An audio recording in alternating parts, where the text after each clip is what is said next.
puis bon, c'est le dernier rendez-vous avant l'objectif qui est le nôtre avec cette Coupe du Monde, une situation un peu particulière, oui, du fait d'un nombre de blessés important, mais ceux qui sont là, ils ont tout intérêt, comme à chaque fois, à donner le meilleur d'eux-mêmes. Et c'est pas parce que ceux qui sont là ont plus de probabilité que d'autres qui étaient avant. Ça nous permettra d'avoir, à moi et à mon staff, encore plus d'enseignements, de réponses par rapport au choix que je devrais faire dans 2 mois. Évidemment, et c'est pas les offensés, c'est lié à la situation avec des blessés un peu plus importants, certains portent que d'autres.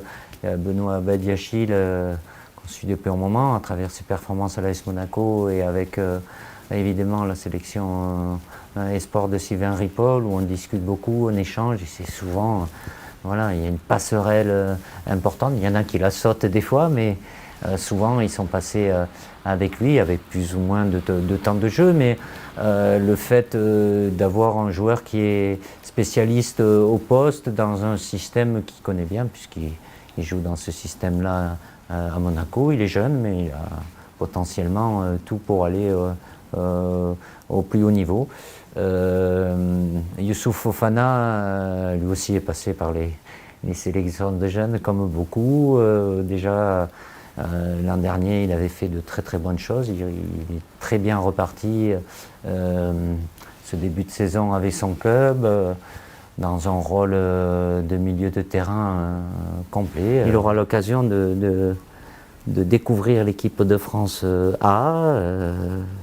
Lui, comme pour les autres, ça doit être pas une finalité, mais une étape.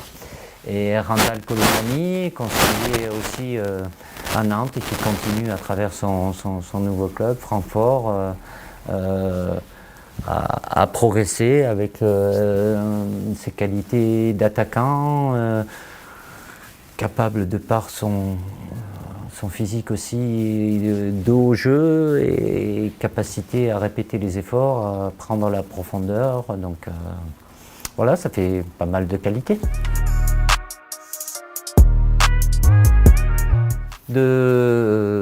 D'aller chercher les points qu'on n'a pas pris au mois de juin, et tout en disant ça, je sais très bien que, puisqu'on se retrouve dans une configuration la plus courte, on joue jeudi-dimanche avec que 3 jours, de par ce que les joueurs ont eu comme rythme avant, je serai amené malgré tout à répartir le temps de jeu avec beaucoup de joueurs, mais voilà, au fond de la tête, de notre tête et des joueurs, évidemment, il y a cet objectif, cet immense défi qui nous attend avec cette Coupe du Monde. Là, c'est la dernière étape, puisque malheureusement, il n'y en aura pas avant, ni en termes de préparation, puisque nous n'aurons, comme beaucoup d'équipes, qu'une semaine les joueurs avant la compétition.